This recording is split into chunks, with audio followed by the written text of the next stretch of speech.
All right, you guys, Miss Bankston here. Today you get to learn how to write formulas, which you have been practicing with your nuts and bolts lab for a couple of days. Today you get to put it all to work. So we're going to talk about the couple rules that you need in order to write formulas, and it's really easy. All right, here's a little cartoon. Top says, "Hey, don't take the rejuvenant serum. I wrote that formula backwards." And he died. I know, funny. All right, so here it is. There's three simple parts to writing chemical formulas. First one, you'll have symbols. Second one, subscripts. Third one, coefficients. I'm going to walk you through those three things here, and then you're going to have some time to practice them at the end of the hour. So first of all, symbols. Symbols are the letters that we represent the elements. The first letter is always going to be capitalized. If there's two letters, the second one is never capitalized. So if you look at your periodic table that got handed out to you today, you find the letter O in one of the squares, and that will represent which element. That's the symbol for which element. Hopefully you said oxygen. Okay, Cl found towards the right side of your periodic table represents chlorine.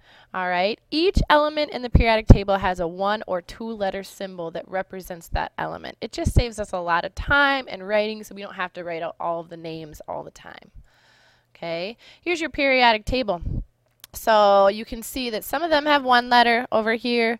Boron, carbon, nitrogen, oxygen, phosphorus, sulfur, one letter. All of them that have two letters, especially a lot of the metals have two letters.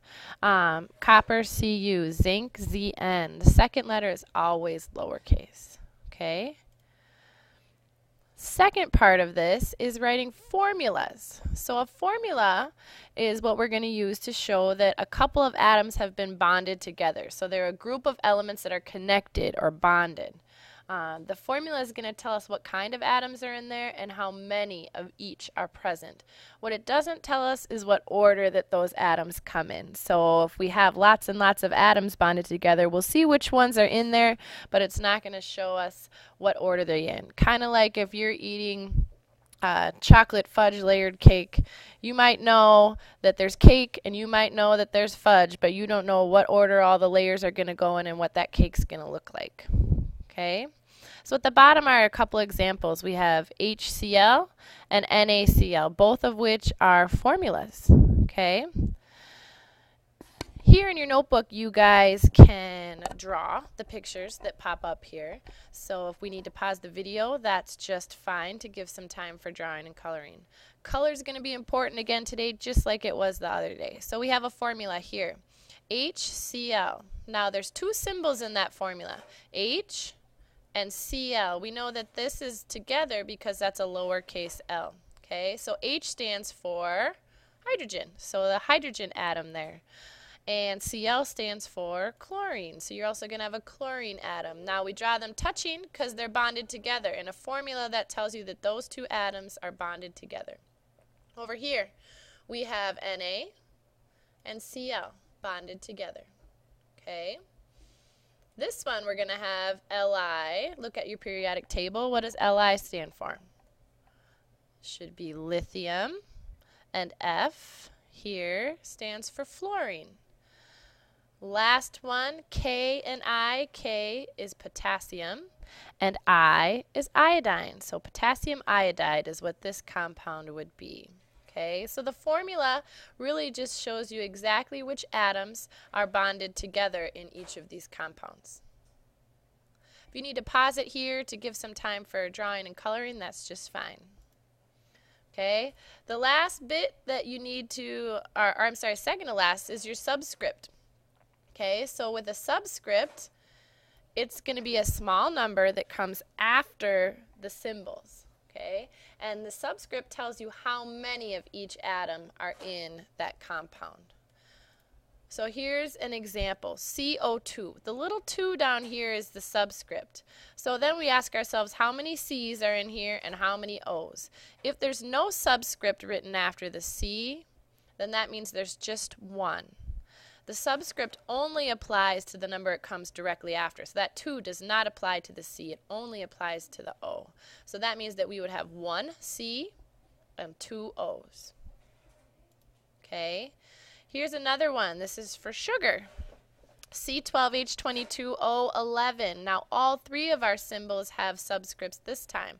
So how many C's, how many H's, and how many O's? We have 12 C's, 22 H's, and 11 O's.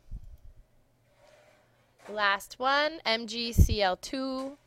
Again, if there's no subscript after a symbol, then that means you just have 1. So we'll have 1 Mg and 2 Cl's.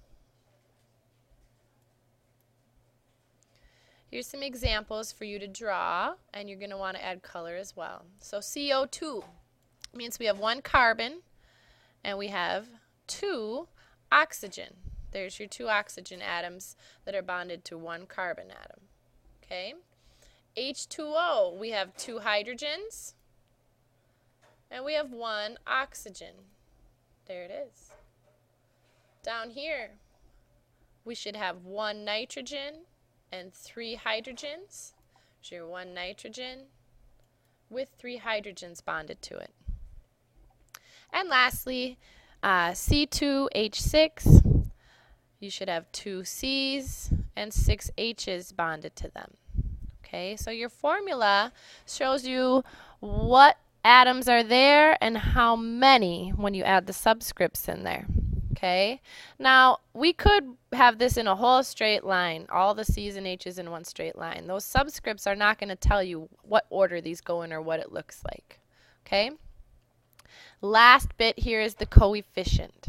And with the coefficient, it's going to be a number it's found out in front of your symbol or your formula. Okay, so down here, there's a number out in front of CO2. Here's your symbols, here's your subscript, and here's your coefficient in red. Okay, basically your coefficient tells you how many copies of that molecule or compound that you're going to make.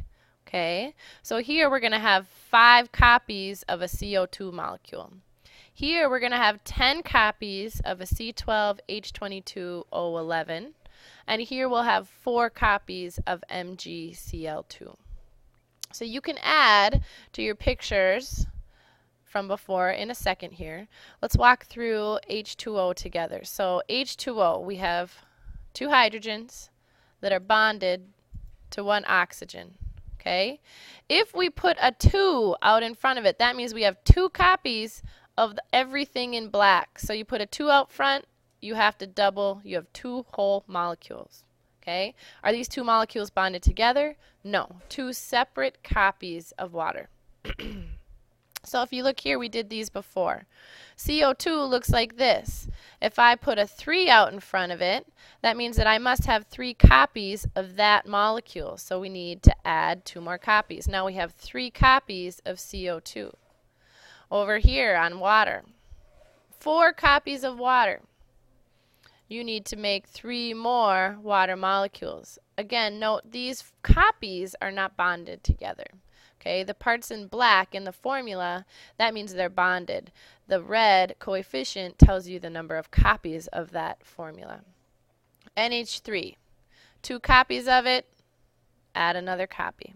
Okay, C2H6, make 2 copies of that one. There it is. Okay, take a minute, pause, so you can draw these and color them in as well. And that's it for today. If you have any questions, you know, you can ask any of the grown-ups in the room, talk with the sub, or with Mr. Karis or Miss Heather or Miss Ricky. Anybody can help you out. You're going to practice with your symbols, and you're going to do some formula practice as well to finish out the hour. Thanks, and I'll see you guys on Monday.